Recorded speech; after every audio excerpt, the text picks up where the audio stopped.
Labrīt! Esmu gandarīts, ka šis ir viens no nozīmīgākajiem Latvijas prezidentūras pasākumiem - neformālais ECOFIN un neformālā Eurogroup. Good morning. It is my pleasure to inform you that this is one of the most important events of the Latvian presidency, namely informal ECOFIN and informal Eurogroup meeting. Mēs jau esam aizvadījuši gan arī pusi no prezidentūras laika, un es uzskatu, ka mēs to esam aizvadījuši veiksmīgi, un no kolēģiem esmu dzirdējis tikai pozitīvas atsauksmes. We are already through one half of the presidency, and I believe it was a successful period, and I have received only positive feedback from my colleagues, and I hope that we will continue in the same way in the future as well.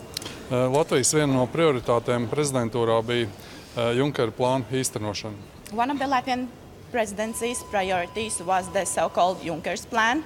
Mēs ļoti ātrā laikā panācām vispārējo pieeju. We achieved in a very short period of time a general approach.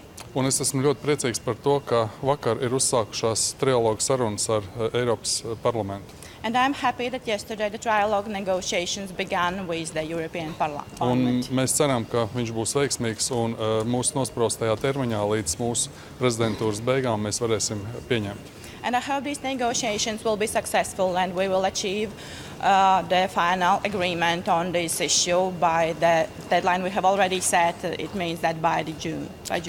Šodien mēs izskatīsim jautājumus, kas saistīti ar Banku Savienību, ar Grieķijas progresa ziņojumu, ar Eiropas ekonomisko situāciju un ar Eiropas izaugsmes potenciālu. Today we are going to discuss such issues as the situation in Greece, as well as growth potential of the European Union.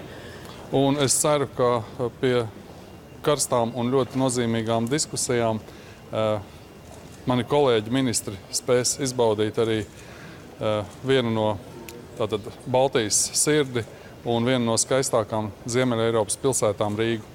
And I hope that along with these very productive and fruitful and very intense discussions, my colleagues, finance minister, will have the possibility to have a look at our very nice and beautiful city, one of the most beautiful cities of the Northern Europe, and have time to enjoy it.